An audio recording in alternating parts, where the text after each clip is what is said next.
Di sini Mas Berto sudah hadir ya? Mas Berto, apakah ada di sana?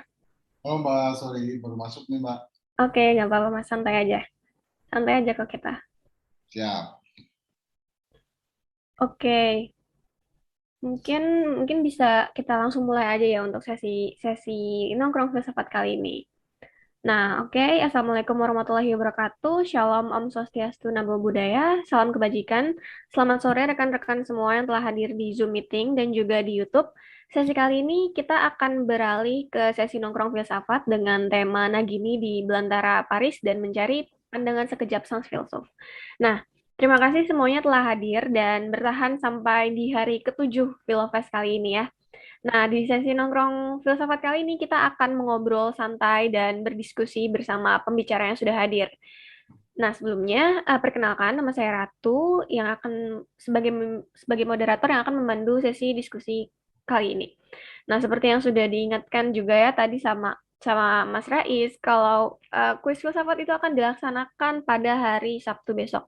Jadi, peserta yang pertanyaannya terpilih di Zoom itu akan mendapatkan poin dan melanjutkan ke klasmen filsafat. Jadi nanti teman-teman masih bisa berubah-ubah ya untuk klasmen kuis filsafat itu. Jadi nanti saya sebagai moderator akan memilih pertanyaan yang sekiranya itu menarik untuk dipilih. Oke, mungkin mari kita beralih ke narasumber keren kita pada hari ini, yaitu Mas Bertolukan. Selamat sore, Mas. Ya, selamat sore Mbak Ratu. Selamat sore teman-teman. Oke, baik. Saya akan membacakan profil singkat dari Mas Berto.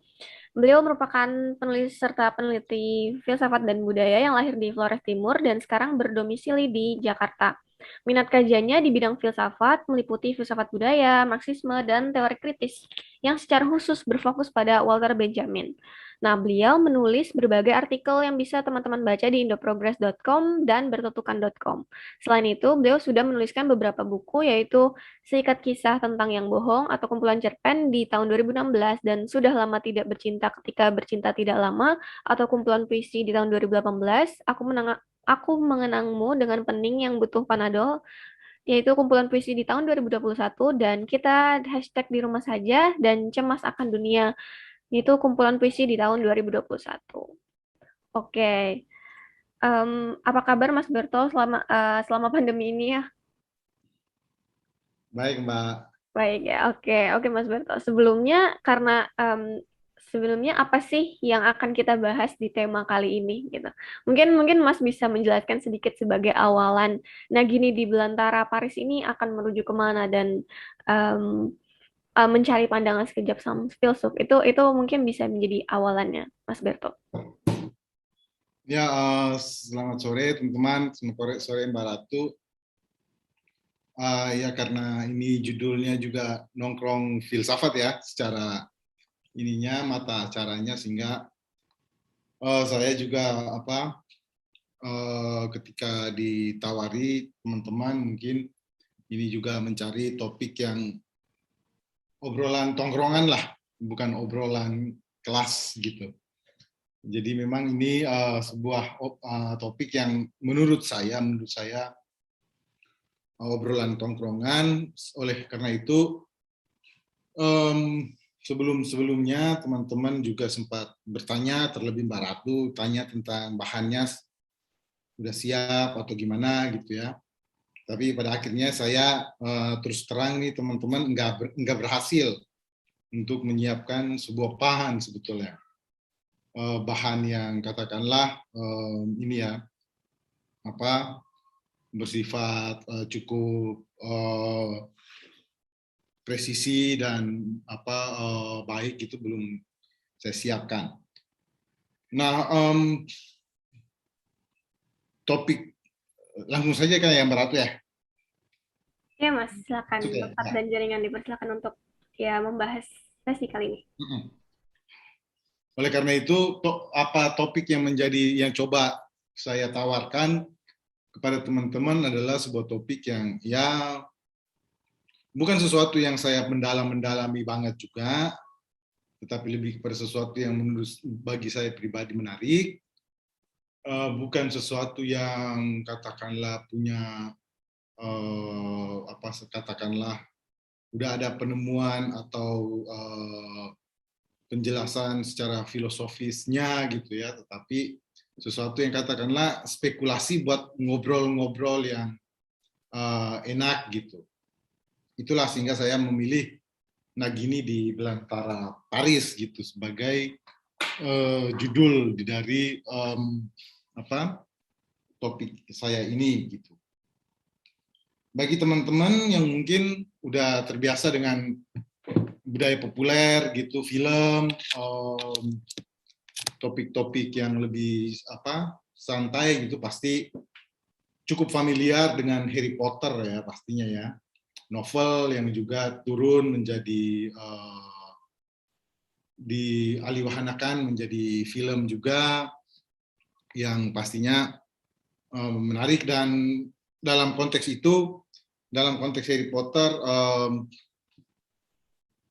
di tahun depan itu, nah ini kebetulan kan saya juga cukup mengikuti gitu. Di tahun depan itu akan muncul film baru dari serial Fantastic Beasts dari J.K. Rowling juga gitu ya. Jadi kalau teman-teman mengikuti Harry Potter, maka teman-teman tahu bahwa ada katakanlah di dalam dunia sihir itu ada binatang-binatang aneh lah, katakanlah binatang-binatang aneh mistik dan sangat punya unsur-unsur sihir yang tinggi gitu. Nah dari situ setelah serial Harry Potter beres, tampaknya J.K. Rowling mengambil inspirasi dari binatang-binatang itu, binatang-binatang fantastik itu, dan dibikinlah film ya. Sejauh ini tuh ada sudah ada dua film tentang binatang-binatang fantastis dari dunia sihirnya Harry Potter ini gitu. Dan tahun depan muncul yang ketiganya kalau saya tidak salah, kalau berdasarkan iklannya begitu gitu ya. Nah di dalam salah satu binatang yang fantastis di dalam konteks Harry Potter itu namanya Nagini. Nagini, teman-teman kalau mengikuti pasti tahu lah. Nagini ini salah satu yang dianggap fantastis di sana, dan dia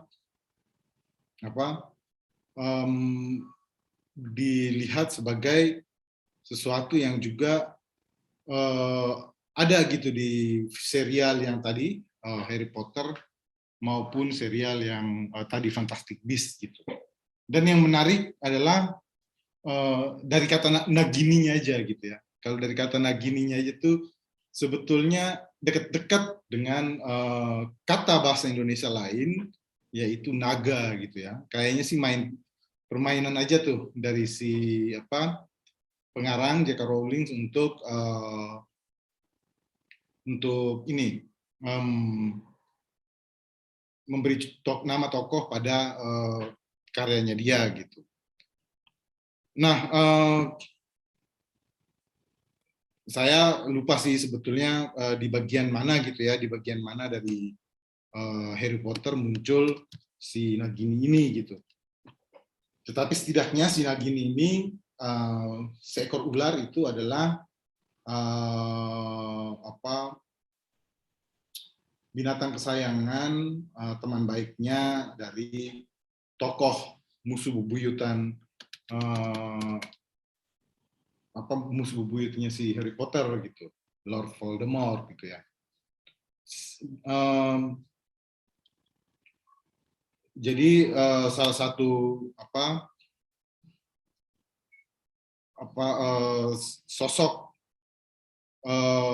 sosok naga ini itu adalah teman baiknya Lord Voldemort, dan nanti kalau teman-teman mengikuti memang si Nagini ini mati gitu nantinya di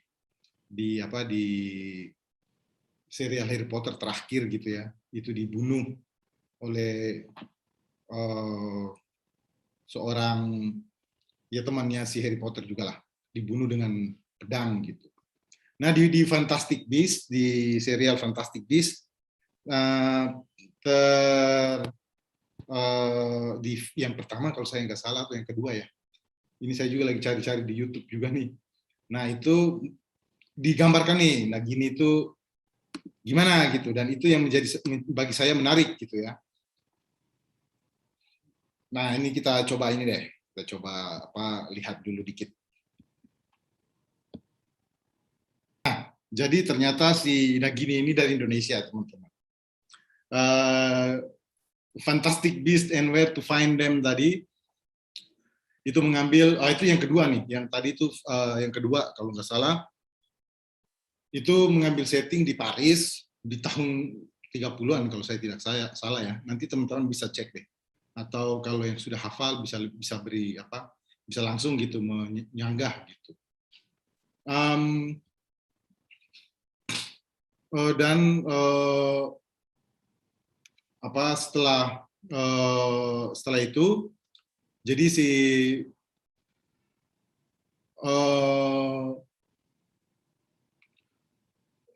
dari uh, dari film Harry Potter yang serial tadi terus ke Fantastic Beasts, kita menemukan bahwa ternyata dia berasal dari Indonesia, dan adegan tadi yang tadi saya tunjukkan ke teman-teman itu adegan ketika ada semacam sirkus gitu ya di Paris di tahun 30-an, dan si siapa ya? Di Paris tahun 30-an, dan di sirkus itulah si Nagini ini dipertontonkan kepada orang-orang ya, kepada orang yang lain gitu. Nah, kota Paris terus ada Indonesia di situ, dalam setidaknya Indonesia di dalam cuplikan tadi muncul dari narator ya, bisa aja dia bohong gitu, namanya juga penjual obat gitu ya, atau seorang penjual di sirkus gitu ya, bisa aja dia bohong. Tetapi kira-kira gitulah informasi yang dia kasih. Nagini ini seorang manusia penyihir yang bisa berubah jadi binatang gitu, yang sebelumnya terdampar di hutan-hutan di Indonesia gitu, di Paris. Nah, ketika saya nonton film ini gitu ya, awalnya tuh nggak kepikiran gitu, nggak kepikiran soal Paris lalu Indonesia yang kecil tadi. Dalam film Fantastic Beasts itu cuma begitu doang gitu urusannya dengan Indonesia gitu ya. Selebihnya tidak ada muncul kata Indonesia gitu kira-kira. Tapi melihat bahwa ini di Paris, ada Indonesia, dan di tahun-tahun seperti itu, 1930-an, 31, sebetulnya secara real itu ada Indonesia di sana. Ada narasi Indonesia yang sedang terjadi di sana gitu. Yang pertama adalah adanya ekspos kolonial ya. Pameran kolonial di Paris tahun 1931. Yang mana tentu saja di situ ada semacam pavilion Indonesianya gitu. Semacam pavilion Indonesianya yang sebetulnya ya tentu saja atas nama Hindia Belanda gitu ya, karena masih dia adalah bagian dari kolonial negeri jajahan Belanda gitu. Terus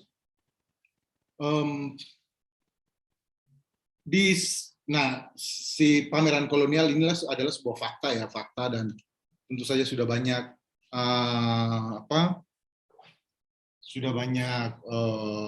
bacaan saya kira ya tentang itu. Salah satunya yang buku tentang kebudayaan Hindis di Indonesia gitu ya. Nah, sudah banyak tentang itu. Lalu juga yang menarik dari ketika itu memang di pameran kolonial 1931 di Paris itu yang menjadi primadona memang bukan Hindia Belanda, tetapi sebetulnya Angkot War yang menjadi sesuatu yang wah di saat itu megah banget segala macam, dan sangat ini ya, sangat memukau lah, kira-kira memukau untuk masyarakat penontonnya ketika itu. Ya Perancis tentu saja yang paling utama, masyarakat Paris tentu saja yang paling utama, tetapi juga pastinya di situ warga internasional ya, yang juga cukup cukup banyak menarik perhatian itu gitu. di tahun 1930. Jadi saya menemukan fakta yang lucu gitu, bahwa di satu sisi ada Fantastic Beasts film gitu ya, film populer gitu, di situ ada narasi Indonesia, dan narasi Indonesia ini muncul di dalam setting waktu 1930-an juga, di kota Paris juga gitu. Dan yang di situ adalah seorang manusia dipertontonkan pada manusia lain sebetulnya ya. Di dalam konteks Fantastic Beasts tadi itu manusia yang bisa berubah jadi binatang gitu. Dan binatangnya sesuatu yang mengerikan dalam tanda kutip, seekor naga, seekor ular besar gitu ya. Dan itu dia entah gimana ceritanya, tetapi narasinya adalah dia berasal dari Indonesia lah, kira-kira begitu. Nah, itu fiksi, tetapi fakta sejarahnya menunjukkan bahwa di 1930-an juga memang ada orang-orang Indonesia yang dipertontonkan seperti itu secara real gitu, yaitu melalui pameran kolonial tadi 1931 atas nama Hindia Belanda. Tentu saja bukan cuma Indonesia ya, negara-negara negara-negara kolonial yang lainnya pun mengalami hal serupa gitu ya. Dan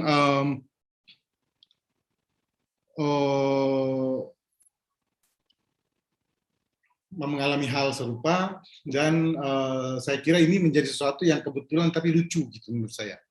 Kebetulan dan lucu untuk kepala saya. Nah, satu yang akhirnya saya paksa-paksakan itu adalah pada akhirnya ketika itu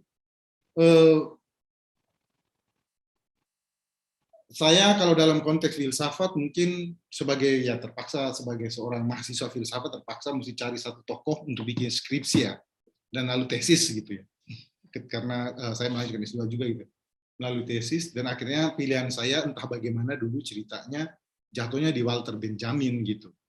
Nah, saya jadi dan tadi kita bicara tentang Nagini di kota Paris, pameran kolonial di kota Paris, dan kebetulan juga di masa-masa itu Paris menjadi pusat dari budaya gitu ya, kesenian, kebudayaan kontemporer masa itunya gitu. Nah, itu menjadi sesuatu yang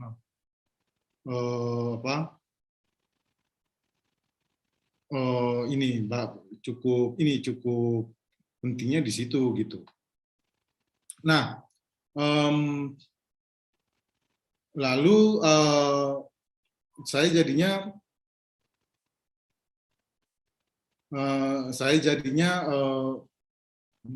melihat lebih lanjut gitu, karena kota Paris ini juga sesuatu yang kota yang cukup penting, yang cukup penting di dalam konteks perjalanan biografis maupun pemikiran dari si Walter Benjamin sendiri gitu ya.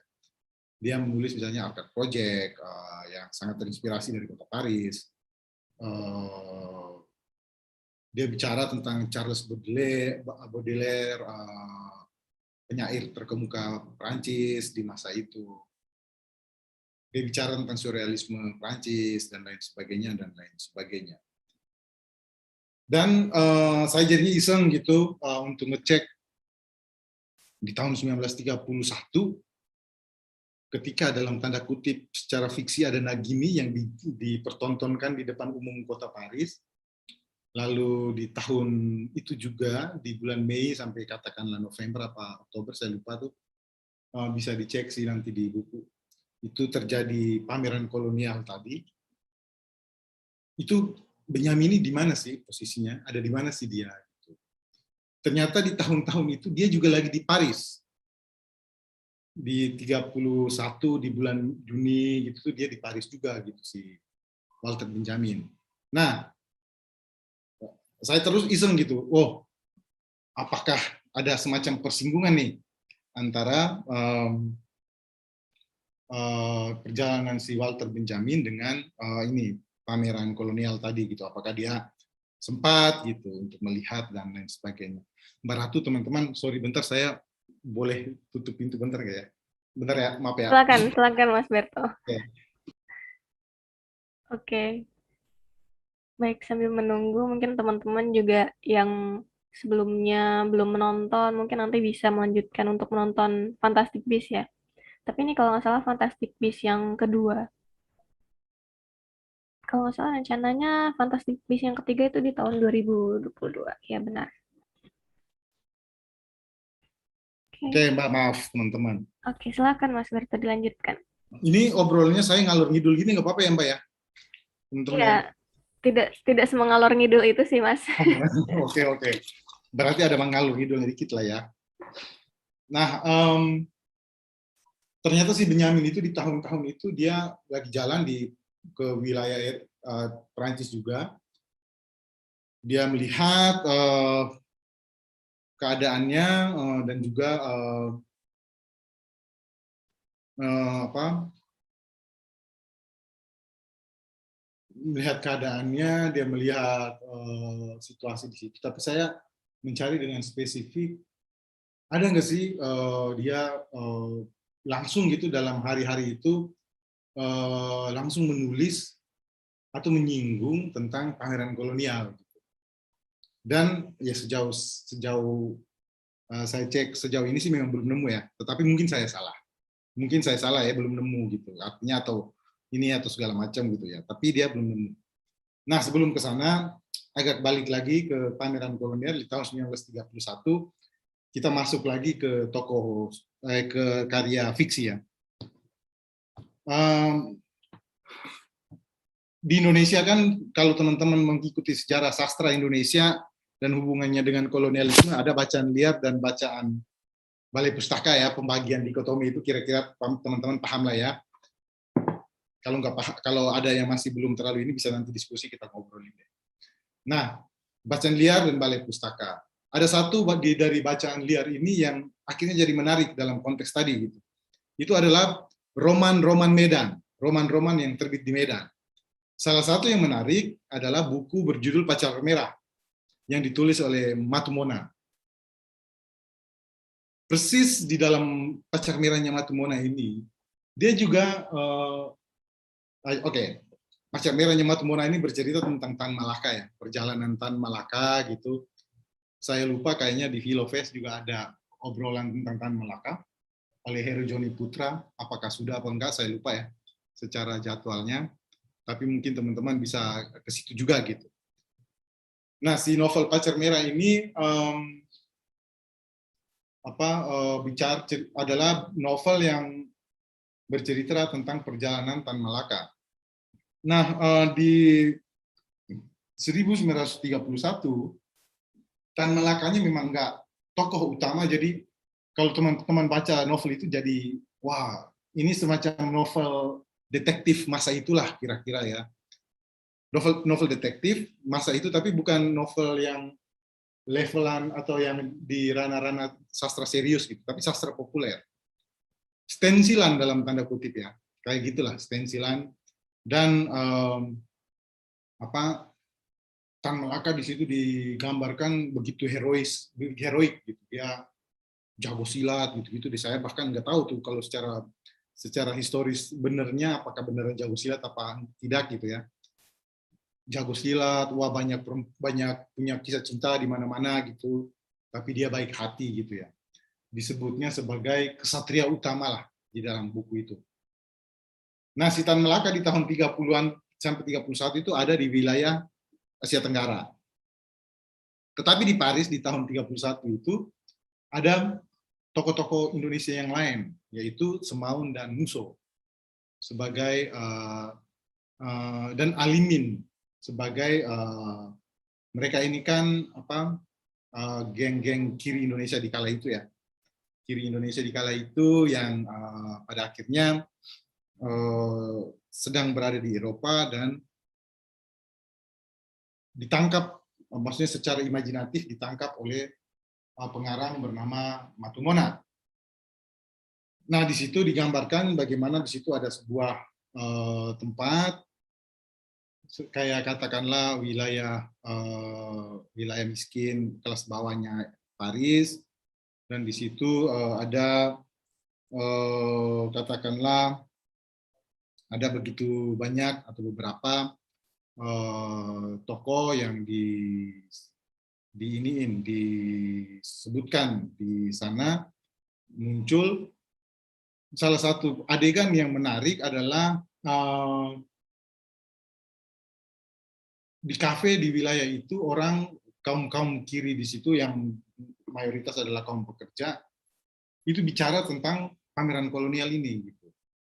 Mereka bicara tentang pameran kolonial dan uh, apa tokoh fiksi di dalam buku itu berbicara tentang bagaimana orang Eropa atau teman-teman dari Eropa itu yang radikal gitu tidak melihat problema dari pameran kolonial sebagai sebuah problema penting.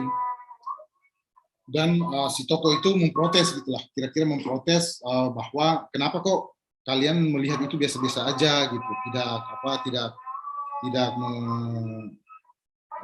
tidak mengapa tidak protes atau tidak melakukan sesuatu terhadap itu gitu. Dan tentu saja terjadi perdebatan di sana, tetapi yang menarik adalah di dalam narasi novel itu muncul semacam ajakan untuk ajakan untuk membom, katakanlah gitulah, membom si ininya Indonesia tadi, anjungan Indonesia gitu. Dan tentu saja di dalam pidato tadi saya katakan di dalam pidato dari para orang-orang dari kiri tadi muncul narasi seperti itu, tetapi secara fakta ternyata sebenarnya anjungan Hindia Belanda tadi memang ternyata terbakar di tahun 1931 itu. Jadi di satu sisi fiksi membicarakan tentang upaya untuk ngebom, lalu di sisi lain ternyata memang dia terbakar gitu, dia terbakar dan dia jadi sesuatu yang ini gitu terbakar dan jadi sesuatu yang catatan penting dari keberadaan Indonesia di pameran kolonial tadi gitu ya. Jadi yang ingin saya katakan atau ingin saya tunjukkan adalah di tahun 1931 ketika ada pameran kolonial Hindia Belanda di sana, di situ juga sebetulnya narasi-narasi tentang perlawanan dari upaya Indonesia atau katakanlah di sini Hindia Belanda itu mengemuka. Dan bersamaan dengan itu muncul Benjamin gitu ya. Benjamin di sekitaran situ, berada di sekitar situ, tapi di tahun itu setidaknya dalam pencarian saya yang mungkin juga masih terbatas ya, mesti dibikin pembacaan yang lebih serius, yang lebih mendalam, referensi yang lebih banyak. Itu Walter Benjamin tidak pernah sama sekali mendiskusikan atau membincangkan tentang pameran kolonial tersebut.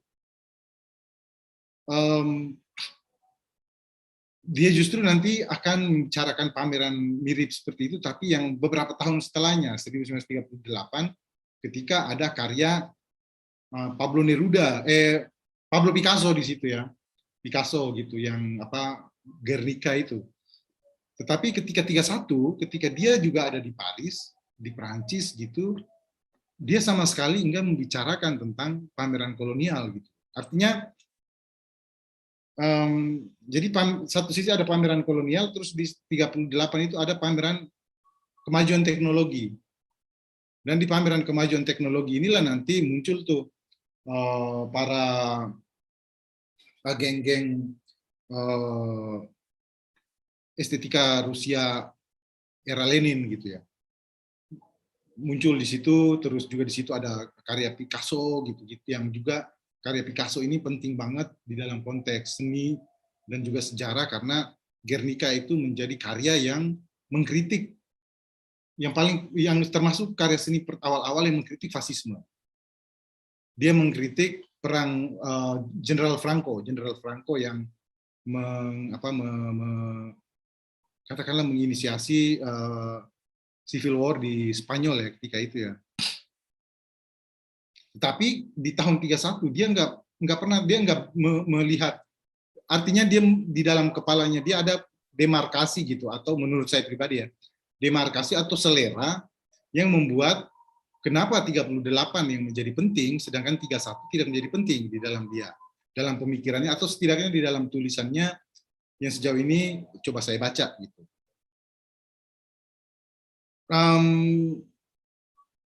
Apakah memang, tentu saja kita tahu bahwa bahkan sampai hari ini dalam konteks seni atau dalam konteks bacaan atau dalam konteks apapun, ada strata dalam tanda kutip ya, ada strata. Oh kalau ini peristiwa-peristiwa yang penting, yang mesti dilihat. Misalnya contoh, oh Filofest ini sebuah peristiwa, ini contoh ya teman-teman ya. Filofest ini sebuah peristiwa yang penting nih, yang bisa melihat filsafat, wah Indonesia gimana nih sekarang gitu. Sedangkan mungkin ada lagi peristiwa yang lain yang juga ngomong tentang filsafat, dianggap nggak terlalu penting nih, misalnya gitu. Nah, begitu juga yang terjadi misalnya dalam yang tadi gitu. Mungkin bagi Benyamin, pameran teknologi dan lain sebagainya yang ada Picasso dan lain sebagainya tadi menjadi lebih penting dan menarik, dan pada akhirnya membuat dia, mendorong dia untuk berkomentar ketimbang pameran kolonial tadi yang sebetulnya untuk dia tidak menjadi sesuatu yang menarik gitu. Ini Mbak Ratu ngobrol-ngobrol begini saya sampai jam berapa sih? Ya Mas, sebenarnya nanti ini agak fluid sih Mas. Oh Mas gitu. Berto, nanti juga banyak ada tanya jawab dari audiens atau dari saya juga gitu. Jadi ya fluid aja sih. Oke, oke. Nah, jadi ada demarkasi gitu ya, intinya bahwa ternyata dia memang tidak menaruh perhatian aja gitu pada pameran kolonial yang kalau bagi saya pribadi yang sekarang melihat itu menjadi penting karena Pavilion Indonesia ada di situ, terus ada fakta buku-buku fiksi yang membicarakan tadi ya Pacar Merah yang mengangkat aspirasi tentang apa mempertontonkan manusia di Paris, lalu juga lalu ternyata si filsuf ini tidak terlalu melihat itu sebagai sesuatu yang penting. Nah ini menjadi menarik sekali untuk saya gitu. Dan hal lain adalah bahwa dia dipicu oleh itu tadi bahwa imajinasi tentang eksotisme segala macam yang muncul dari tadi ya Harry Potter melalui Nagini tadi seekor ular yang dipertontonkan dan sebetulnya dia manusia tadi. Gitu. Nah pertanyaan saya adalah kenapa bisa muncul selera seperti itu pada Benjamin dan mungkin banyak sekali filsuf yang lain. Tentu saja sangat sangat gampang gitu untuk untuk mengetahui kedekatan si Benjamin dengan atau apakah dia tahu gitu tentang sebuah negeri di wilayah Katulistiwa dari Sabang sampai Merauke gitu ya. Apakah dia tahu apakah apakah eksistensi dari si Hindia Belanda ini ada di dalam kepalanya Benyamin. Pertanyaan saya misalnya itu gitu. Ya tentu saja dia tidak ada tulisan satu khusus gitu ya tentang Indonesia gitu. Kalau Karl Marx mungkin satu pernah ada gitu artikel tentang Maluku gitu. Tetapi pastinya dia tahu karena misalnya di dalam Arcade Project gitu Benyamin mengutip misalnya Joseph Conrad. Ya Joseph Conrad juga teman-teman tahu seorang ya novelis yang suka petualangan gitu ya. Bicara ada beberapa novelnya tentang Kalimantan gitu. Satu yang dikutip langsung oleh Benyamin untuk membicarakan tentang teknik dan modernisme itu adalah The Shadow Line. Apa ya, saya lupa sih bahasa Perancis Jermannya gitu ya. The Shadow Line ini sebuah cerita tentang kapal, pelayaran kapal di wilayah Samudra India menuju wilayah Cina gitu. Nah, di dalam kepala kita udah jelas itu kapal itu pasti melewati wilayah-wilayah Selat Malaka segala macam di situ ya. Dan berarti melewati wilayah Hindia Belanda gitu. Nah, artinya bahwa bacaan-bacaan itu pasti sampai gitu ke Benyamin gitu ya. Tentu saja pasti karya lain banyak lah kita bisa cek. Atau juga dia sering mengutip Balzac dari Prancis gitu, tetapi karya-karya ketika matang, karya-karya ketika sudah matangnya gitu, karya-karya pentingnya. Tetapi tentu saja apakah dia membaca atau juga mengutip di tempat lain yang mungkin saya tidak temukan, novel pendek Balzac yang The Journey, perjalanan perjalanan saya dari Paris ke Jawa gitu. Itu mungkin saya belum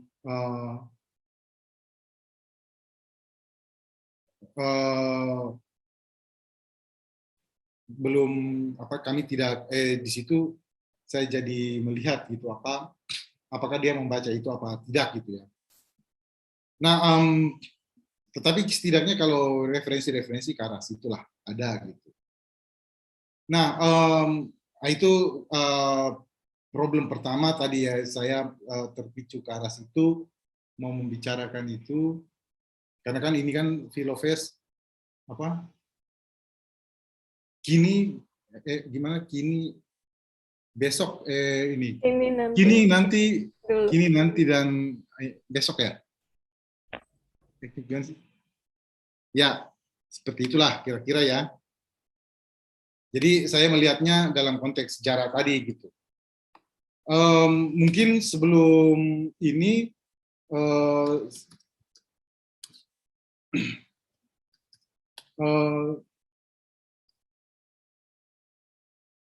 nah tadi yang tentang si Nagini tadi itu juga sebetulnya mengingatkan pada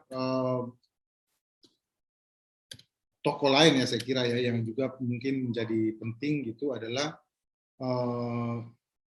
Doos Dekker yang bukan Eugene Francois Edward Doos Dekker lah, yang nama Indonesianya ini Setiabudi gitu. Nah, ini saya loncat ke hal yang lain yang saya kira dia menjadi menarik di sini karena jauh sebelum tadi 31 itu si Doos Dekker ini melakukan perjalanan ya ke ini perjalanan ke Eropa dan dia menulis sebuah artikel yang menurut saya menarik perihal dia memberi judul perjalanan seseorang dari negeri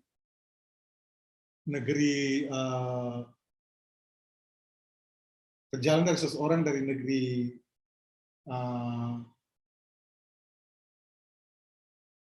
negeri terjajah di wilayah tuan-tuan yang menjajahnya gitu. Jadi si Doos Dekker ini melakukan perjalanan keliling Eropa dan membuat tulisan itu gitu ya, dengan judul seperti itu gitu. Nah, ini menurut saya menjadi sesuatu yang menarik gitu bagaimana Doos Dekker itu sudah jauh-jauh hari memberikan jauh-jauh hari sudah memberikan gambaran atau pemahaman pada dirinya sendiri tentang dia sebagai seseorang dari negeri yang tidak beradab dalam melakukan perjalanan di negeri-negeri yang beradab, dan dia tentu saja banyak sekali kritik-kritiknya yang bisa kita temukan gitu tentang kolonialisme dan lain sebagainya yang sangat menarik karena saya kira saya nggak tahu di Filofest apakah teman-teman ada spesifik membicarakan tentang Doos Dekker ini gitu. Karena ketika kita bicara tentang Indonesia, Nusantara jelas salah satu yang menarik dan penting tentu saja adalah ide tentang kemerdekaan gitu ya. Dan ide tentang kemerdekaan tentu saja di dalam hubungannya dengan kolonialisme segala macam itu menjadi menarik ketika Doris Dekker sebetulnya adalah orang pertama yang membicarakan tentang kemerdekaan India gitu. Tulisan atau awal-awal ya dia adalah salah satu yang mencetuskan itu di awal-awal gitu. Dan di sini saya kira menjadi sesuatu yang ini ya, menjadi sesuatu yang cukup menarik gitu. Dan bagaimana makanya saya merasa penting gitu ketika kita bicara tentang pemikiran Indonesia, pemikiran kemerdekaan ini, orang seperti Doris Dekker ini mestinya harus kita bicarakan gitu, karena untuk memberi gambaran bahwa wilayah Indonesia ini tanah yang menjadi rumah untuk begitu banyak orang, dan dalam hal ini bahkan Doris Dekker sebagai seorang Indo itu adalah yang pertama kali berpikir tentang India ini mesti merdeka. Dan ini dalam konteks ini tentu saja kita akan bisa bicarakan lebih lanjut perihal bagaimana sekarang primordialisme mulai lebih kuat, dari menguat dan lain sebagainya, dan perlu kita mengangkat tokoh-tokoh seperti Doris Dekker ini gitu. Dan saya kira bagaimana tadi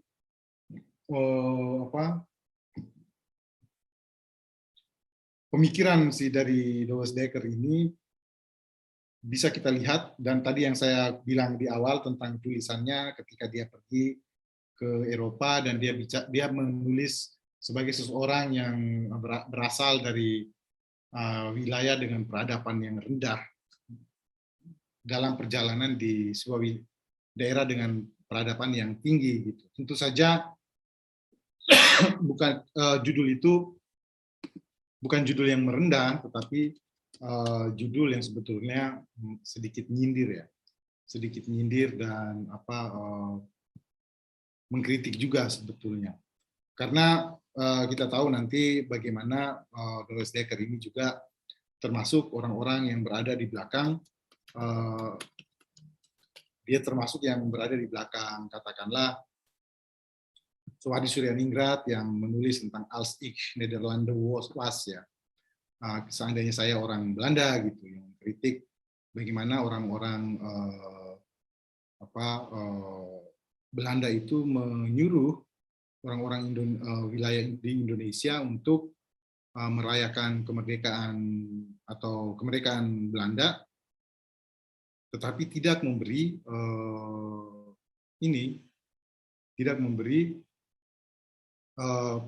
kemerdekaan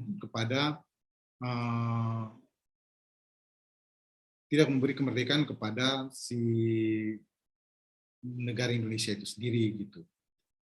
Nah, ini yang menjadi penting dan saya kira perlu gitu untuk misalnya kepada teman-teman yang tertarik untuk memperdalam pemikiran dan juga tulisan-tulisan karya-karya dari si Eugenie François Edward Doris Dekker ini gitu.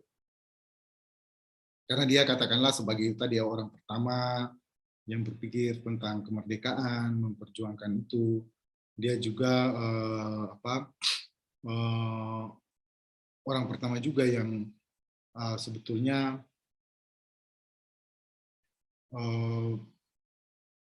yang juga berada di belakang misalnya gerakan-gerakan kayak Budi Utomo dan lain sebagainya. Ketika yang seperti itu hilang, kita jelas bahwa narasi atau pemahaman tentang kemerdekaan itu keluasannya hilang gitu. Ketika tokoh Indo seperti ini misalnya tidak dirayakan, tidak dibaca, tidak dilihat sebagai bagian dari sejarah pemikiran di Indonesia gitu. Dan saya kira juga menarik ketika katakanlah kenapa saya bilang Doris Dekker gitu menjadi penting, karena bagi saya sepakat dengan pendapat yang mengatakan bahwa Indonesia ini sesuatu yang baru gitu ya, sesuatu yang muncul dari sesuatu yang baru. Tentu saja dia punya jejak pada masa lalu, tetapi entitas Indonesia ini sendiri ada sesuatu baru yang baru dan dia jelas produk modern gitu ya. Yang bisa tentu saja ditarik ke belakang dan lain sebagainya. Di dalam konteks melihat Indonesia sebagai produk modern, maka menjadi menarik gitu. Kita harus membaca gitu, mengkaji pemikir seperti Eugen Francois Eduardo Schecker ini sebagai sesuatu yang penting gitu di dalam konteks pemikiran Indonesia atau filsafat Indonesia, katakanlah kalau mau ditarik ke situ gitu. Karena dia juga misalnya menjadi orang pertama yang menulis tentang direct aksi ya, aksi langsung gitu. Yang juga tentu saja akhirnya menginspirasi untuk banyak gerakan yang lain sebelumnya.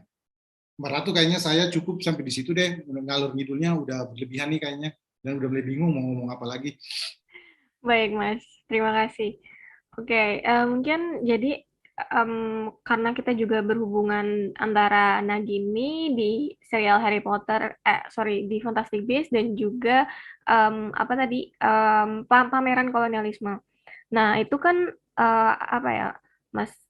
Jadi kalau misalkan dari di Nagini sendiri di film Fantastic Beasts sendiri itu kan kayak dipertontonkan sebagai kayak sebuah sirkus. Nah, apakah sebenarnya ini tuh suatu imajinasi perihal dalam memandang orang-orang timur itu sebagai seorang yang liar, terbelakang, atau menyeramkan gitu dalam imajinasi-imajinasi manusia manusia Barat gitu setelah bertahun-tahun kemudian. Karena kalau misalkan Nagini itu kan ya suatu mitologi di Indonesia. Nah, terus apakah sebenarnya itu berhubungan gitu ya dengan proses proses objektifikasi pada kebudayaan bangsa terjajah yang terjadi di Paris pada waktu itu.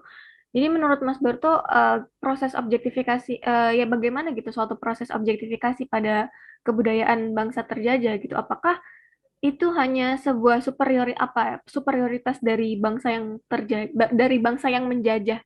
Mereka merasa seperti itu. Menurut Mas Berto. Ya superioritas itu pasti ya Mbak Iya, Ratu ya. pasti.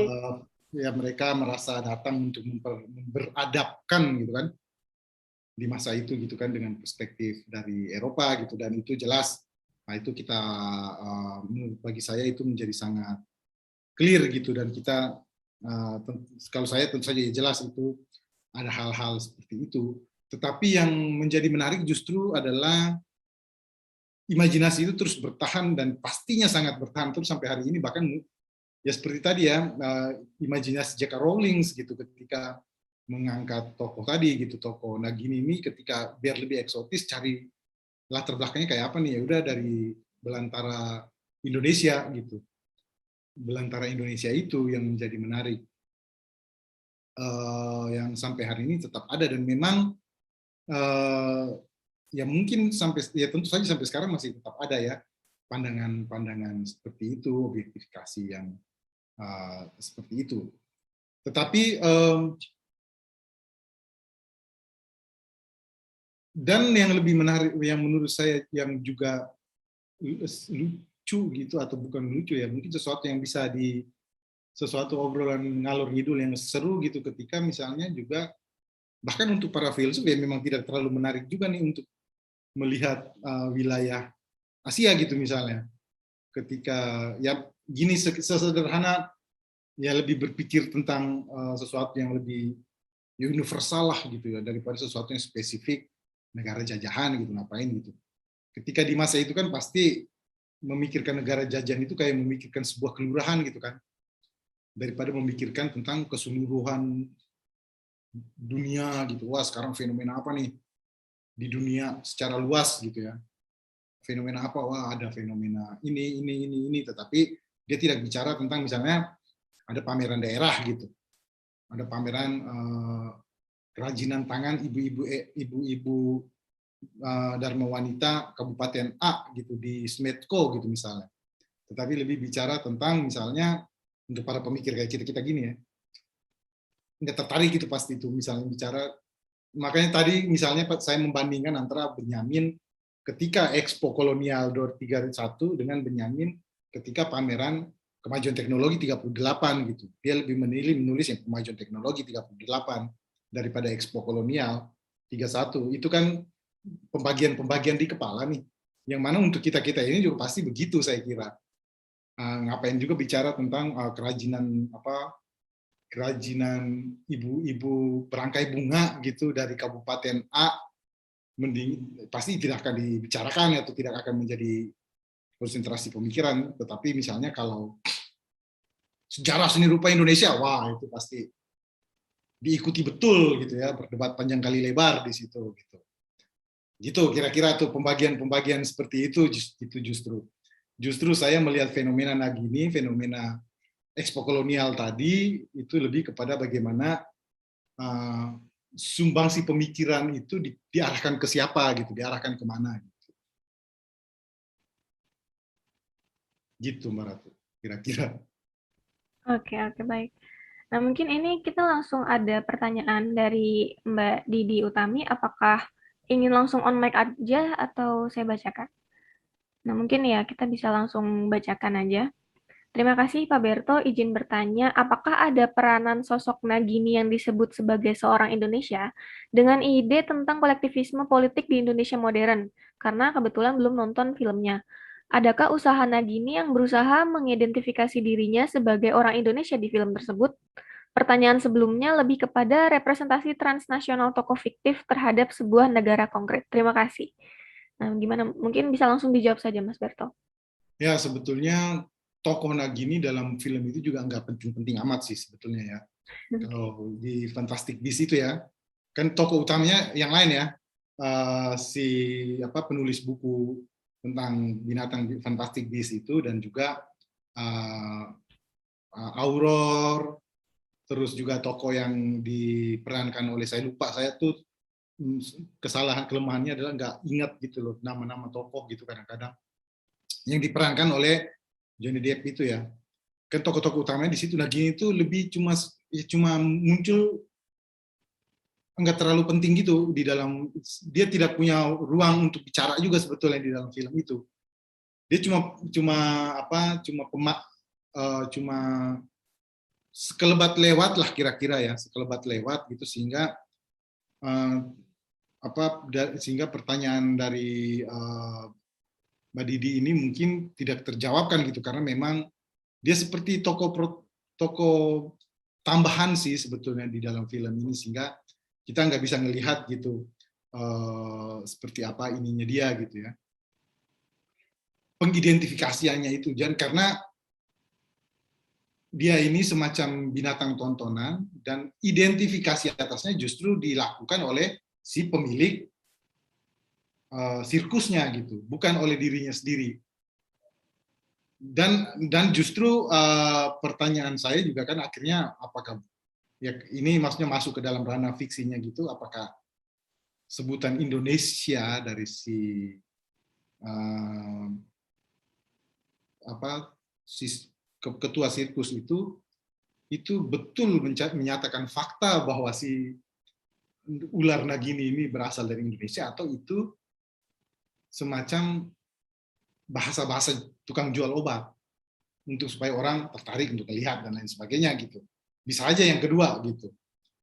Karena eksotisme yang tentang wilayah timur di kepala orang Eropa di masa itu, bahkan sampai sekarang gitu misalnya. Sehingga itu belum tidak jelas juga sebetulnya kesadaran itu ada tidak sih di Nagini gitu ya. Saya tidak melihat si Nagini tadi jauh dalam konteks seperti yang Mbak Didi sampaikan, tetapi saya melihat ini sebagai sebuah fenomena-fenomena kecil gitu. Saya semacam pengen mengomentari hal-hal kecil nggak penting yang muncul gitu. Jadi saya ambil Nagini dari film Nagini yang adalah dibilang dari Indonesia dari film Harry Potter, terus ya juga ngambil tentang pameran kolonial tadi gitu, yang bagaimana hubungannya dengan pemikiran tentang kesamaan manusia, pemikiran tentang radikalisme dan upaya kemerdekaan gitu-gitu sih. Jadi tidak ada gitu upaya pengidentifikasian di dalam film tersebut karena persis sosok Nagini ini hanya muncul sebagai katakanlah pemanis gitu di dalam film tersebut. Kira-kira gitu, Mbak Didi. Baik, sudah ya. Terima kasih banyak Pak Berto, kata kata Mbak Didi. Nah, mungkin ingin melanjutkan pertanyaan dari Mbak Didi yang tadi mengenai Nagini. Oke, mungkin Nagini itu bisa dikatakan bahwa itu hanya sebagai pelengkap gitu. Tapi bagaimana dengan Expo Kolonial pada yang diadakan di Paris pada tahun 1931? Di situ kan juga ada Hindia Belanda yang sebagai ya apa representasi dari wilayah terjajah gitu. Nah, apakah itu juga salah memang kalah dengan Angkor Wat? Tapi apakah soalnya yang saya baca gitu dari tulisan Mas Berto dan juga beberapa literatur lainnya itu apa yang diberikan untuk merepresentasikan wilayah terjajah yaitu Hindia Belanda itu juga sangat wah dan sangat bagus gitu. Berarti ini ada perbedaan gitu ya dari yang Nagini itu hanya sedikit gitu. Mungkin itu ya kali Mas Berto. Ya, ya memang di Nagininya sangat sedikit, tapi tentu saja yang tadi di uh, ekspos kolonial tadi Hindia Belanda muncul dengan cukup megah gitu ya, megah sekali gitu. Memang ya jelas bahwa Angkor Wat menjadi sesuatu yang menjadi primadona ketika itu juga bisa dilihat sangat sangat politis kepentingan tuan rumah penyelenggara gitu karena Angkor Wat berada di bawah wilayah jajahan Prancis di masa itu ya. Sehingga dia menjadi sesuatu yang wah keren gitu segala macam gitu. Sebagai tuan rumah juga pasti ingin menunjukkan yang terbaik dan lain sebagainya gitu. Nah, dalam konteks uh, Expo kolonial ini menjadi seru dan menarik juga menurut saya ketika melihatnya dalam konteks yang lebih besar tadi gitu. Bahwa di situ tentu negara-negara dan perlu dilihat juga bahwa di tahun itu kan dikit pelan-pelan udah mulai awal-awal depresi ya ekonomi dunia yang akhirnya nanti memuncak pada Perang Dunia Kedua juga ya. Jadi di situ juga ditunjukkan oleh negara-negara penjajah itu wilayah kekayaan wilayah jajahannya sebetulnya yang dimunculkan di pameran kolonial itu gitu. Dan dari pameran kolonial itu sendiri juga bisa kita lihat bagaimana pandangan tentu saja kritik terhadapnya pun banyak ya, bukan berarti nggak ada kritik ya dari kaum intelektual atau pemikir Eropa atau pemikir Prancis di kala itu gitu. Setidaknya beberapa majalah dengan afiliasi ke gerakan kiri itu juga banyak mengkritik tentang itu gitu, tentang peristiwa tersebut gitu, bahwa ini mempertontonkan manusia dan lain sebagainya, itu dikritik sekali gitu. Jadi itu tetap ada gitu, tetap jelas kita bisa mencari lebih mendetil lah tentang itu kritik-kritiknya seperti apa gitu. Tetapi di dalam konteks ini saya tetap menekankan kepada upaya pembacaan atau upaya iseng-iseng saya ini lebih kepada bagaimana sih pandangan seorang filsuf Walter Benjamin terhadap ini gitu. Kok dia tidak memikirkan itu, gitu, tidak membicarakan itu, meskipun tentu saja pemikiran dia tentang kolonialisme ada pastinya jelas, clear ada gitu, tetapi tidak memuncul gitu di sana gitu.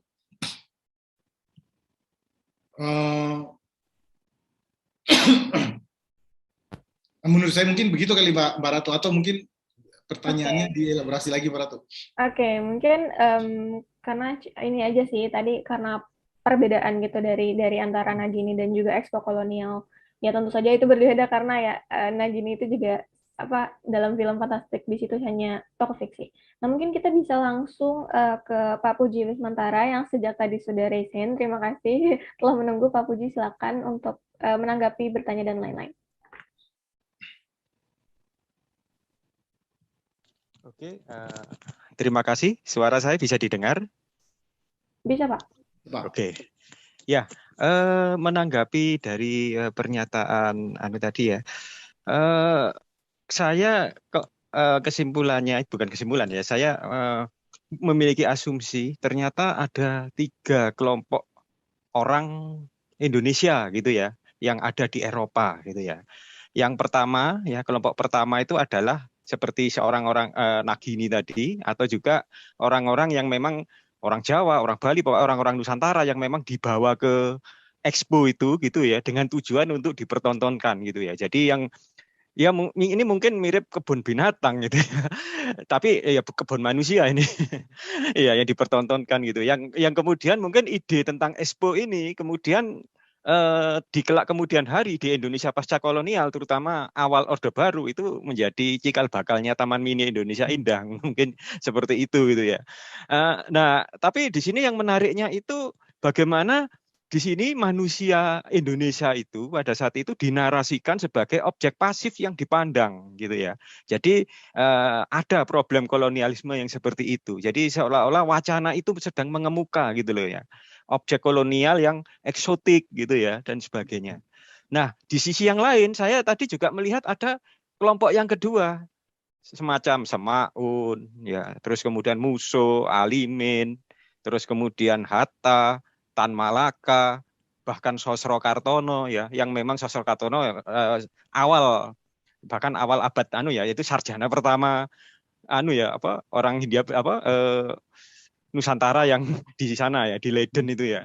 Cuma doktoralnya kan gagal gitu karena pada saat itu rektornya itu adalah Snogogronye gitu ya, yang mungkin sudah sangat antipati. Nah, melihat dari tokoh-tokoh itu, saya melihat ada narasi manusia Indonesia itu sebagai subjek aktif gitu ya, yang melakukan suatu apa ya siasat, suatu strategi budaya gitu ya terhadap masyarakat kolonial gitu ya. Dan yang ketiga mungkin ya, ini yang terpenting gitu ya, yang terpenting karena ini bukan orang Indonesia, tetapi kalau menurut istilah saya itu orang-orang yang menyeberang. Ya, orang-orang yang menyeberang. Nah, mungkin tadi sudah dibicarakan salah satunya itu adalah tadi sudah diceritakan lebih banyak, yaitu Dawes Dekker yang dalam hal ini adalah Setiabudi itu ya. Tapi saya menambahkan tokoh yang lain, tidak hanya Dawes Dekker Setiabudi saja, tapi juga ada Wolf Schumacher ya. Itu seorang arsitek ya, yang karyanya di Indonesia cukup banyak juga, terutama di Bandung ya. Di mana beliau juga dosennya Soekarno ya, yang di mana pada saat Soekarno jadi mahasiswa itu sering magang gitu ya ke beliau gitu ya. Yang kemudian beliau itu juga lebih banyak ada apa ya apa tinggal di Indonesia hingga wafatnya, bahkan apa beliau kemudian sama juga dengan Setiabudi gitu ya, itu kemudian menganut agama Islam gitu ya, menjadi Muslim gitu ya. Dan juga ada tokoh yang lain lagi, yaitu Haji Johannes Prinsen gitu ya. Ya, itu yang juga orang yang menyeberang juga, itu yang cukup menarik gitu ya. Cukup menariknya dari 3 orang yang saya sebut ini karena sebagai dia itu orang yang bisa dikatakan orang yang manusia transisi juga gitu ya, yang dalam arti yang juga memiliki karakter-karakter yang sifatnya ambivalensi gitu ya. Dan ini sisi menariknya karena bagaimanapun juga narasi yang ketiga ini malah justru menjadikan sesuatu yang apa ya istilahnya itu ya, ya mungkin dibanding dengan yang tadi yang kelompok yang kedua itu lebih apa ya istilahnya itu ya, uh, ya ada perbedaan tetapi walaupun ada kesamaan visi tentang bagaimana apa sama-sama bukan meyakini, ada bercita-cita yang sama untuk Indonesia merdeka, bagaimana menjadi manusia Indonesia itu yang dimanusiakan dan sebagainya, punya anunya seperti itu gitu ya.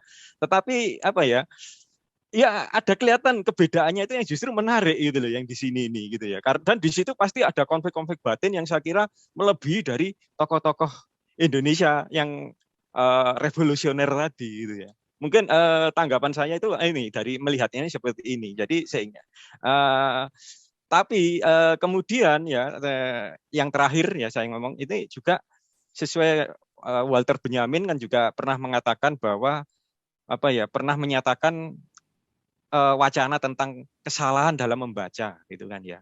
Nah, ada pun mungkin narasi-narasi yang dibuat oleh orang-orang Eropa ya Prancis, Belanda dan sebagainya dalam memandang orang-orang tanah jajahan gitu ya. Itu saya kira ada kesalahan baca gitu loh ya. Ada narasi-narasi yang mereka itu mungkin tidak bisa menangkap, tetapi karena memang di dalam pikirannya itu sudah tertanam sesuatu yang orang Barat itu ya mungkin prasangka yang kemudian itu dianukan dijadikan sebagai satu kebenaran dalam memandang eh, timur, memandang daerah-daerah jajahan tadi itu gitu loh, memandang orang-orang yang terjajah tadi gitu ya, sehingga inilah yang kemudian muncul yang namanya kesalahan baca. Mungkin tanggapan saya itu saja, mungkin bisa ditanggapi gitu ya. Terima kasih, itu saja dari saya. Terima kasih banyak Pak Puji Ya. atas tanggapannya mengenai subjek aktif. Mungkin Mas Berto bisa langsung menanggapi juga. Ya, makasih Pak Puji. Tapi saya ini kurang sepakat nih dengan kategori ketiga sebetulnya. Saya tidak sepakat bahwa Douwe Dekker bisa kita kategorikan dalam yang menyeberang. Tokoh untuk orang-orang yang kita sebut menyeberang mungkin bisa kita temukan seperti tokoh fiksi dalam novel Uruk misalnya. Nah, di situ ada tuh benar-benar menyeberang dia, atau buku dari saya lupa lagi pengarangnya, Tanah Air Baru Indonesia, antropolog Belanda, saya lupa, Tanah Air Baru Indonesia gitu. Kalau itu kita bisa kategorikan dalam menyeberang gitu. Sedangkan orang seperti Douwe Dekker, dan mungkin masih banyak banget ya, kita bisa cari lagi gitu ya, mungkin di dalam konteks ini misalnya para pengarang novel Indo-Belanda di masa itu, saya kira kita tidak bisa mengkategorikannya, atau malah mungkin ini bisa didiskusikan lebih lanjut nanti nih Pak Puji. Mungkin salah jika kita mengkategorikan mereka dalam yang menyeberang. Orang seperti Douwe Dekker justru bagi saya adalah orang-orang dengan kesadaran kemerdekaan pertama gitu loh di Indonesia gitu. Jadi artinya dia bukan menyeberang nih. Dia punya kesadaran mungkin mirip-mirip dengan kesadaran Kreol Amerika Latin. Ininya, posisinya gitu ya. Kan ini agak beda ya ketika kita bicara tentang nasionalisme Amerika Latin, ini kan banyak banget muncul dari kaum Kreolnya gitu ya. Sedangkan, mungkin di Indonesia ini wacana ini agak jarang nih muncul gitu. Nasionalisme dari kaum Kreol itu nggak jarang muncul. Padahal kita tahu kita punya Indische Party di Indonesia yang radikal sekali di masa itu.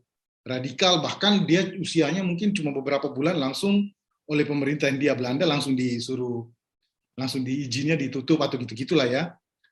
Sangat radikal untuk memperjuangkan kemerdekaan gitu. Nah, mungkin menempatkan sosok seperti Douwe Dekker dan juga teman-temannya di Indische Party itu di masa itu kita mesti melihat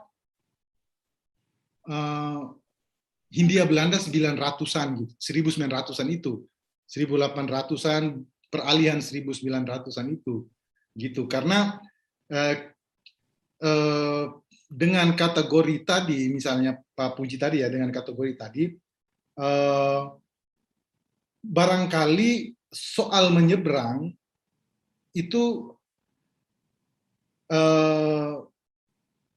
agak sulit ditempatkan dalam konteks mereka ke masa itu, karena di tahun 1900-an kan hampir semua orang Indonesia merasa sebagai bagian dari negara Hindia Belanda, sebagai bagian dari negara Belanda, kerajaan Belanda sebetulnya.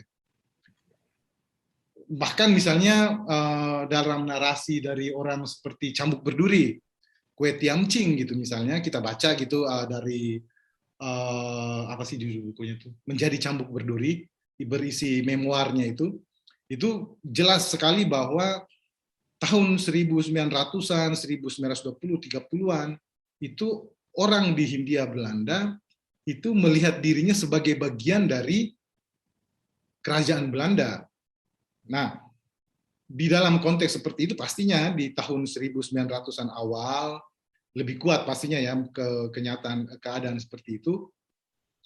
Tetapi dan itu satu sisi seperti itu. Di sisi kedua juga mungkin kita ada satu entitas yang mungkin perlu kita baca ulang dan dipahami ulang nih, entitas Indo ini nih. Entitas Indo di Indonesia yang mungkin sejauh ini tuh udah mulai jarang nih saya kira ya pembacaan terhadapnya. Entitas Indo yang Eropa enggak, Jawa atau Sumatera atau wilayah apapun di Indonesia juga tidak gitu. Tengah-tengah ini. Dan yang menarik adalah tuntutan untuk merdeka muncul pertama kali dari Indis Party ini, dari Douwe Dekker dan kawan-kawan, dari mereka yang ke Eropa tidak, ke katakanlah dalam tanda kutip pribumi pun tidak ini gitu. Justru mereka nih yang pertama kali muncul upaya kemerdekaan, dan ketika itu menjadi penting bahwa, dan menurut kecurigaan saya, ketika narasi tentang perjuangan mereka dan aspirasi kemerdekaan mereka atau dibaca dengan lebih mendetil dan dinaikkan, itu mungkin bisa menyelesaikan problem primordialisme ini gitu, tentang, karena di tahun-tahun itu yang dimunculkan itu narasinya, misalnya bahkan Tirto Adisuryo gitu misalnya, narasi tentang orang Indonesia itu adalah disebut dengan anak negeri Hindia Belanda gitu. Yang dimaksudkan dengan anak negeri Hindia Belanda adalah bukan asal dari mana, bukan keturunan apa, tetapi siapapun yang lahir, besar, dan bekerja di Hindia Belanda. Entah itu dia Indo, entah itu dia keturunan Tionghoa Indonesia, dan lain sebagainya gitu. Nah, itu yang menurut saya menjadi menarik untuk membaca perihal itu melalui tokoh pentingnya itu Douwe Dekker gitu, saya kira. Mungkin begitu Mas Puji. Ini ini kategori-kategori yang menarik yang juga sebetulnya bisa panjang lebar juga kita diskusikan dan menarik sekali gitu.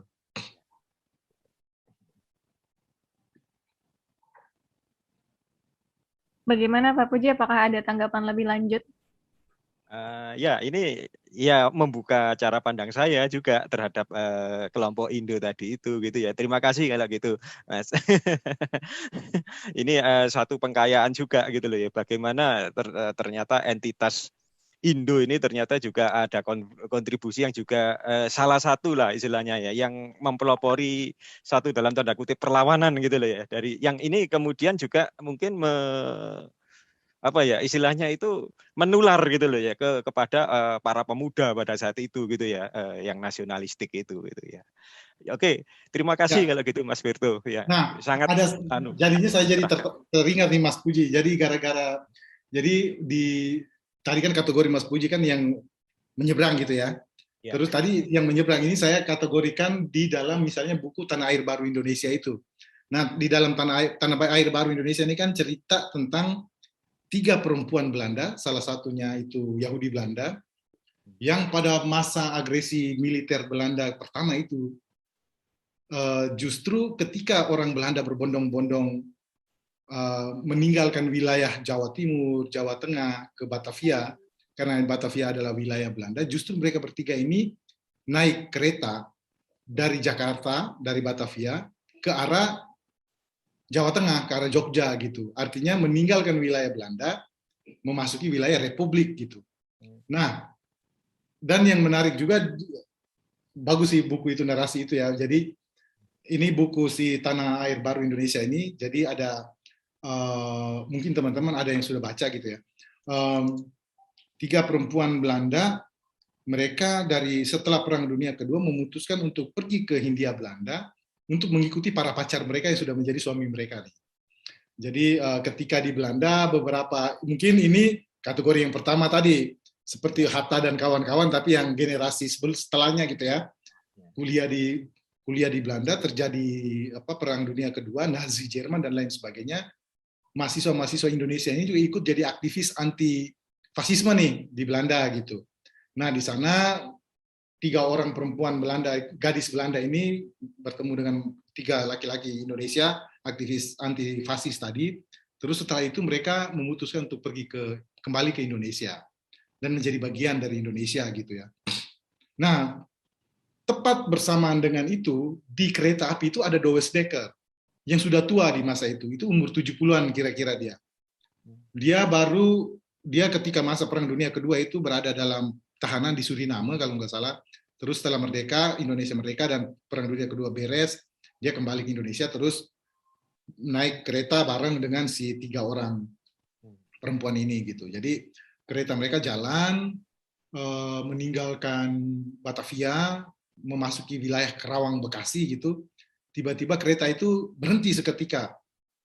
Terus si 3 perempuan ini bingung, ada apa nih, kenapa berhenti gitu ya. Ternyata tentara-tentara gerilyawan, tentara Indonesia yang udah di wilayah Kerawang Bekasi itu ya, kita ingat ketika Kerawang Bekasi, kita ingat Khairil Anwar, puisi Kerawang Bekasi gitu ya, masa-masa itu. Terus juga lukisan dari Sujojono juga tentang Kerawang Bekasi ada juga tuh. Nah, kereta diberhentikan karena para pejuang ini ingin menyalami si Dosdeker. Terus ada satu narasi lagi yang saya nggak tahu ini benar apa enggak gitu ya. Jadi ceritanya Dosdeker ini sebetulnya udah mulai buta nih matanya nih. Tapi ketika kereta itu meninggalkan Batavia, masuk wilayah Republik Indonesia, tiba-tiba dia bisa melihat lagi. Nggak tahu benar apa enggak itu ya. Itu mesti dicek sih. Nah, terus akhirnya kereta itu terus berjalan sampai di Jogja, dan ternyata di Jogja kereta ini diterima oleh pemimpin Republik. Semua jajaran pemimpin Republik menyambut kedatangan kereta ini di stasiun Jogja gitu. Nah, kebetulan 3 perempuan Belanda ini ditemani oleh salah satu dari mereka, ibunya ikutan ke situ, ke Indonesia gitu ya. Jadi mereka berempat gitu. Dan ternyata para pemimpin Republik ini itu sengaja menunggu tibanya kereta ini karena ada Dosdeker. Dan Dosdeker ini oleh Soekarno disebut sebagai guru dari para guru revolusioner di Indonesia gitulah. Guru dari Tan Malaka, inspirator untuk yang anak-anak seperti itu gitu. Nah, lalu Soekarno di Tanah Air Baru Indonesia itu ditulis, tapi lebih bagus sih pastinya ya kalau dibaca langsung di sana ya. Saya menceritakan orang ini jadi jelek gitu. Soekarno dan jajarannya menerima, menjabat tangan Dosdeker segala macam. Setelah itu, dan akhirnya karena itu seluruh jajaran pemerintah Republik itu menyalami semua penumpang di kereta itu, termasuk si 3 perempuan ini dan ibunya. Ketika Soekarno menjabat tangan ibunya, si ibu ini berkata kepada Soekarno,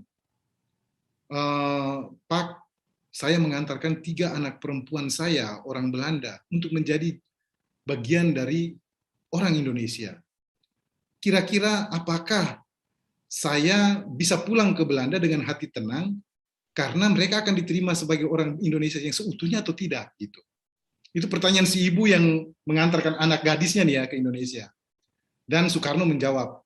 Soekarno memeluk si ibu itu dan bilang, Ibu, Republik Indonesia bertanggung jawab atas masa depan anak-anak ibu. Gitu. Artinya siapapun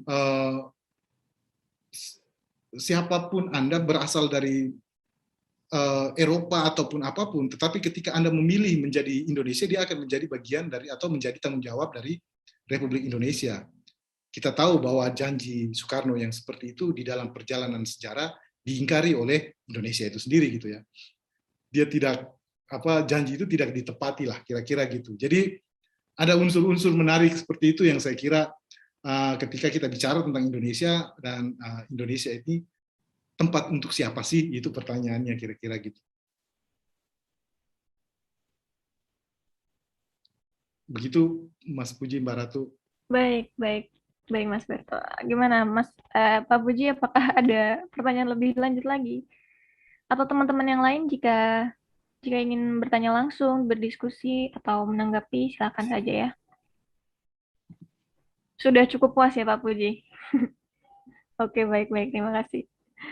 Oke, mungkin ini ya, sebentar lagi juga kita akan berada di penghujung acara, tapi mungkin karena saya ingin mengembali sesuai dengan tema Filofest kita kali ini, kayak kini nanti dan dulu, filsafat sebagai tradisi, dan pastinya itu juga tadi banyak menyinggung mengenai kebudayaan.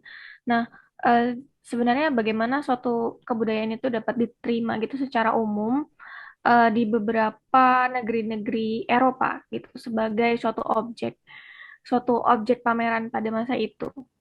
Atau ya karena sebenarnya apakah semenarik itu gitu pengetahuan-pengetahuan dari masyarakat daerah terjajah itu apakah itu suatu menjadi daya tarik tersendiri gitu bagi bagi negara-negara kolonial?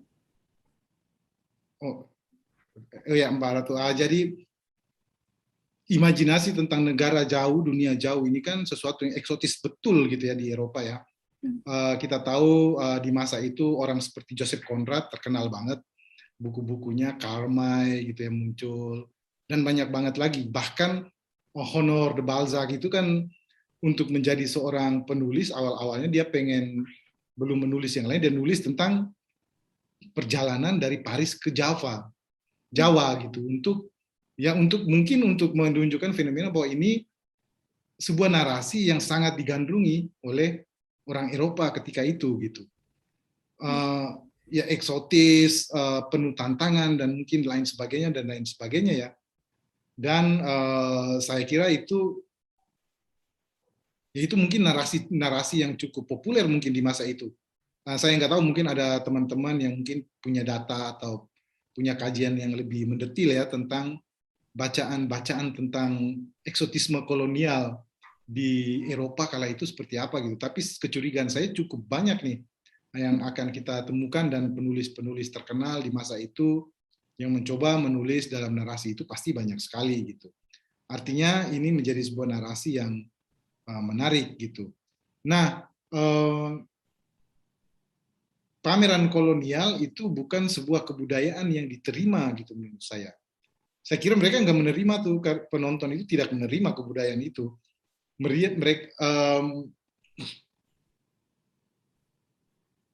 Mereka mungkin melihatnya dengan begitu tertarik dan tetap ada, menurut saya tetap ada demarkasi antara budaya yang dipertunjukkan itu dengan budaya saya sendiri gitu.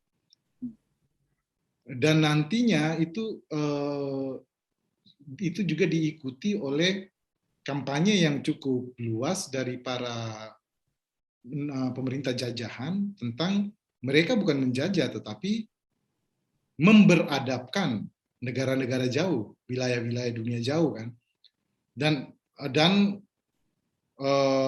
bahkan kalau kita melihat bahkan masyarakat Eropa barangkali sampai tahun 50-an, 60-an nggak tahu bahwa orang Eropa, Belanda minimal, tidak tahu bahwa sebetulnya yang dilakukan itu adalah penjajahan. Yang dilakukan adalah mereka mengirimkan para pekerja ke Indonesia, merantau lah di masa itu kan, mengirimkan misionaris untuk mengajarkan agama, mengirimkan dokter, dan lain sebagainya gitu. Kesadaran bahwa dijajah itu sendiri pun, nah itu juga menarik ya, bagaimana ini kembali lagi ke tokoh Doris Dekker tadi kan. Doris Dekker tadi kan kakek, bukan kakek langsungnya, tapi adik dari kakeknya itu kan Multatuli yang menulis Max Havelaar gitu ya. Yang mana novel Max Havelaar ini yang nantinya mendorong kesadaran bahwa oh ternyata ini penjajahan dan ini sesuatu yang buruk dan lain sebagainya. Artinya kesadaran bahwa menjajah, bukan dijajah ya, kesadaran bahwa menjajah itu juga butuh waktu lama untuk bisa muncul sebetulnya. Bahkan ada juga yang sampai sekarang tidak menyadari bahwa yang dia lakukan adalah menjajah sebetulnya. Dan ya seperti itu. Dan yang menarik adalah juga bahwa seperti yang disampaikan Benedict Anderson ya di buku Di Bawah Tiga Bendera kalau nggak salah judulnya, bahwa justru novel pertama yang mengangkat perihal penjajahan itu, kolonialisme itu kan Max Havelaar tadi. Dan kenapa yang menarik adalah artinya kesadaran bahwa imajinasi ada sebuah penjajahan dan ketidakadilan itu munculnya dipicu oleh tanah Indonesia ini gitu. Nah, menurut saya ini juga menarik. Tapi mungkin itu salah satu yang itu juga yang mungkin membuat saya jadi tertarik untuk membaca Doris Dekker lebih lanjut karena ternyata ada gitu loh, semacam ada sebuah kesadaran bersama gitu dari ada sedikit katakanlah hubungan persaudaraan atau gimana gitu yang justru mewarisi upaya semangat perjuangan, semangat kemerdekaan, semangat untuk keadilan dan lain sebagainya gitu. Jadi gitu kalau menurut saya bukannya diterima tadi ya, kalau pertanyaan tadi kebudayaan tadi itu nggak diterima, itu dipertontonkan, dan dipertontonkan itu berbeda sekali dengan diterima gitu ya. Penonton yang terlibat itu agak jarang deh sampai hari ini sebetulnya kalau menurut saya. Oke, oke, baik, Mas. Dipahami. Oke, berarti bagaimana dengan yang mengadakan Expo Kolonial pada saat itu? Emang mereka ingin membuat daya tarik seperti apa gitu yang dipertontonkan kepada halayak? Ya, mungkin kalau yang sejauh yang saya baca, dan untuk persoalan itu, untuk problem, untuk masalah Expo Kolonial ini saya juga masih terbatas ya bacaannya, terus terang aja, belum mendalam juga, masih 1-2 referensi saja. Dan dari situ ya jelas terlihat bahwa pertama ya ingin menunjukkan kepada masyarakat Eropa tentang ini loh budaya tempat-tempat milik kita yang jauh di sana gitu. Kira-kira gitu ininya, narasinya. Ini ingin mempertontonkan keadaan tempat-tempat milik kita yang ada jauh di sana gitu. Jadi ada milik kitanya gitu di situ Oke, sebetulnya. oke. Nah, Hmm. jadi ya tetap yang melakukan itu, dan itu dilakukan reguler ya, reguler gitu. Jadi sebelumnya dilakukan di negara mana, setelahnya dilakukan di negara mana, dan itu adalah itu mempertunjukkan kemajuan-kemajuan atau penemuan-penemuan di wilayah jajahan masing-masing itu seperti apa gitu. Oke, Dan oke. itu, dan mungkin menunjukkan juga misalnya potensi. Nah, potensi tentu saja jelas lah, dengan potensi artinya investasi dan selanjutnya dan lain sebagainya gitu ya, yang ada di wilayah-wilayah itu. Begitu mungkin Mbak Ratu. Oke, oke. Cukup dipahami sekarang ya. Sudah dipahami. Oke, mungkin karena kita juga sudah di penghujung acara, Mas Berto, apakah ada closing statement atau mungkin ya hanya kalimat-kalimat sedikit untuk penutup? Ya, ya kalau penutup saya sih ini ya tadi ya,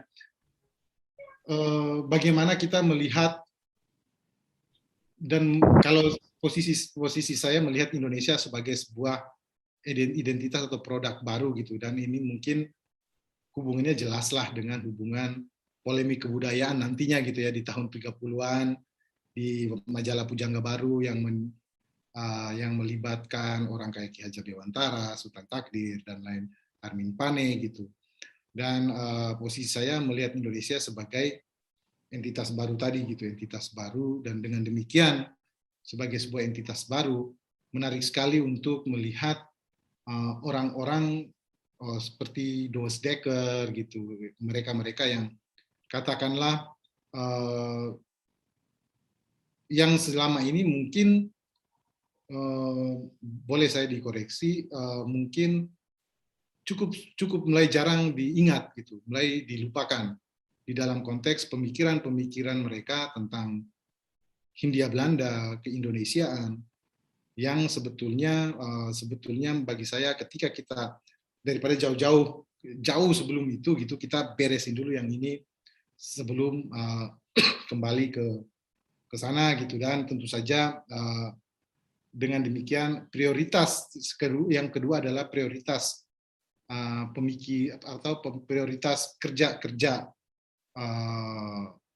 membaca dan menulis kita ini mau diarahkan kemana, kepada sebuah problem-problem yang ingin menyelesaikan problem semesta, atau problem-problem yang ingin menyelesaikan problem RT RW di samping rumah, kira-kira gitulah. Oke, kesimpulan dan closing statement yang menarik ya teman-teman. Jadi di sesi kali ini juga teman-teman bisa untuk lebih mengkaji lebih dalam lagi, terutama tokoh-tokoh yang tadi Mas Berto sebut dan beberapa penanya lainnya seperti tadi Daus Dekker, dan juga kita juga bisa lebih melihat gitu. Kita seperti wisata masa lalu mengenai Expo Kolonial dan mengenai primordial dan lain-lain. Oke, karena sesi nongkrong filsafat kali ini telah berakhir, saya selaku moderator berterima kasih kepada Mas Berto yang telah hadir di Filofest kali ini. Filofest ID juga berterima kasih kepada Mojok dan Kompas karena telah menjadi media partner di acara kali ini. Dan untuk penanya terbaik tadi yang terpilih adalah Pak Teguh. Nanti bisa memberikan kontaknya kepada saya. Terima kasih atas antusiasmenya untuk semua audiens. Mohon maaf jika ada kesalahan dan mungkin pertanyaan-pertanyaan yang masih belum tersampaikan, saya kembalikan dan lanjutkan ke acara berikutnya, yaitu Mbak Dea Novita, silakan untuk menjadi moderator di sesi berikutnya.